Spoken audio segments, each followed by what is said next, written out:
ప్రభునందు నాకు అత్యంత ప్రియమైనటువంటి వారులారా, మన ప్రభువును రక్షకునైనటువంటి యేసుక్రీస్తు వారి యొక్క శుభనామములో మీ అందరికీ నా హృదయపూర్వకమైన శుభములు వందనములు తెలియజేస్తున్నాను. ఉదయకాల సమయంలో దేవుని వాక్యాన్ని ధ్యానం చేసుకుందాము. కీర్తనల గ్రంథం 37వ కీర్తన 5వ వచనం చదువుకుందాం. నీ మార్గమును యెహోవాకు అప్పగింపము, నీవు ఆయనను నమ్ముకొనుము, ఆయన నీ కార్యము నెరవేర్చును. ఆమేన్. దేవుని నామమునకు మహిమ కలుగును గాక.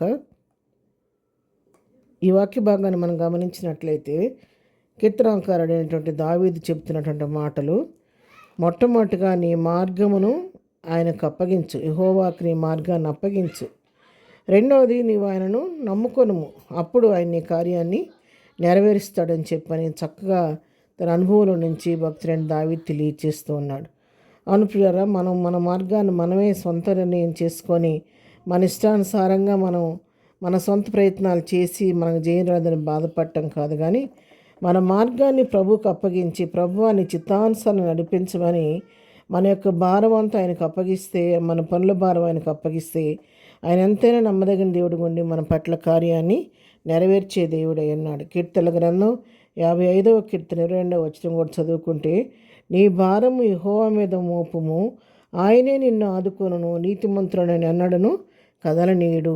మన భారము యెహోవా మీద మోపినప్పుడు ఆయన మనల్ని ఆదుకునే దేవుడు. ఆయన అన్నాడు కూడా మనల్ని కదలనివ్వకుండా మన పక్షంగా తానే కార్యం చేసే దేవుడు అన్నాడు. కాబట్టి మనం ఎప్పుడు కూడా మన సొంత ఆలోచనలు, మన సొంత తలంపులు, మన సొంత ప్రయత్నాల మీద ఆధారపడకుండా ప్రభువు పైన మన భారం మోపితే ఆయన నమ్మదగిన దేవుడిగా మన పట్ల కార్యాన్ని చేస్తాడు. జ్ఞాని అయిన సొలొమోను కూడా చెప్తున్నాడు. సామెతల గ్రంథం 16వ అధ్యాయం 3వ వచనం మనం చదువుకున్నట్లయితే, నీ పనుల భారము యెహోవా మీద నుంచుము, అప్పుడు నీ ఉద్దేశం సఫలమగును. అవును, నీ పనుల భారం అంతా కూడా దేవునిపైన మోపినప్పుడు ప్రభువుకు అప్పగిస్తే నీ ఉద్దేశములన్నీ ఆయన సఫలపరుస్తాడు. నీ కోరికను ఆయన సిద్ధింపచేస్తాడు. నీ ఉద్దేశములన్నీ సఫలపరిచి నీ పట్ల ఆయన కార్యం చేసే దేవుడై ఉన్నాడని చెప్పని జ్ఞాని అయినటువంటి సొలొమోను కూడా ఇక్కడ తెలియచేస్తూ ఉన్నాడు. ఎందుకంటే ప్రియులారా, మనం ఎంత ప్రయత్నం చేసినా ఏమి చేసినప్పుడు కూడా దేవుని చిత్తం లేకుండా మనం ఏమీ కూడా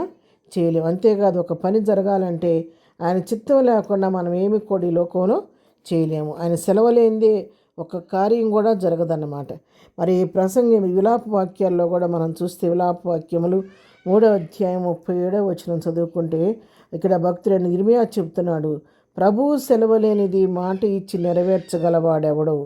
ప్రభు సెలవివ్వకపోతే ఎవరైనా మాట ఇచ్చిన వాడు కూడా ఆ మాటను నెరవేర్చలేడంట. ప్రభు సెలవు లేనిది మాట ఇచ్చి నెరవేర్చగలవాడు ఎవడని ప్రశ్నిస్తున్నాడు. అవును, ఆయన సెలవు ఇవ్వకపోతే, ఆయన ఆజ్ఞ జారీ చేయకపోతే ఆ మాట ఇచ్చిన వాడు కూడా ఆ మాట నెరవేర్చలేరనే సత్యాన్ని ఇక్కడ వాక్యం ద్వారా మనం తెలుసుకుంటూ ఉన్నాం. మరి పేతురు రాసిన మొదటి పత్రిక 5వ అధ్యాయం 7వ వచనం గమనిస్తే అక్కడ మంచి మాట రాయబడి ఉంది. ఎందుకు మనం ఇంతగా ప్రభువుపైన ఆధారపడాలని ఇన్నిసార్లు ఎందుకు వాక్యం చదివిస్తుందంటే, ఆయన ఎప్పుడు కూడా మనల గురించి ఆయన చింతిస్తూ ఉన్నాడు. 7వ వచనం చదువుతున్నాడు, ఆయన మిమ్మును గూర్చి చింతించుతున్నాడు గనుక మీ చింత యావత్తు ఆయన మీద వేయుడి. ఆయన మనల గురించి ఎప్పుడు చింతిస్తున్నాడు కాబట్టి మన చింత యావత్తు ఆయన మీద వేస్తే ఆయనే మన అనుదిన భారాన్ని భరించి మన పక్షంగా ఆయన ఉండి ఆయన మన కార్యం చేసే దేవుడై ఉన్నాడు, మేలు చేసే దేవుడై ఉన్నాడు. మన చింత అంతా తీసివేసి మన పక్షంగా ఆయన కార్యాన్ని చేసి మేలు చేసి తన నామాన్ని మహిమ తెచ్చే దేవుడై ఉన్నాడు. కాబట్టి ఉదయకాల సమయంలో వాక్యం వింటున్న ప్రియులరా, మీ జీవితాల్లో మీకున్నటువంటి పనుల భారములు ఏవైనా సరే, మీ చింత ఏదైనా కూడా ప్రభు పైన మోపండి.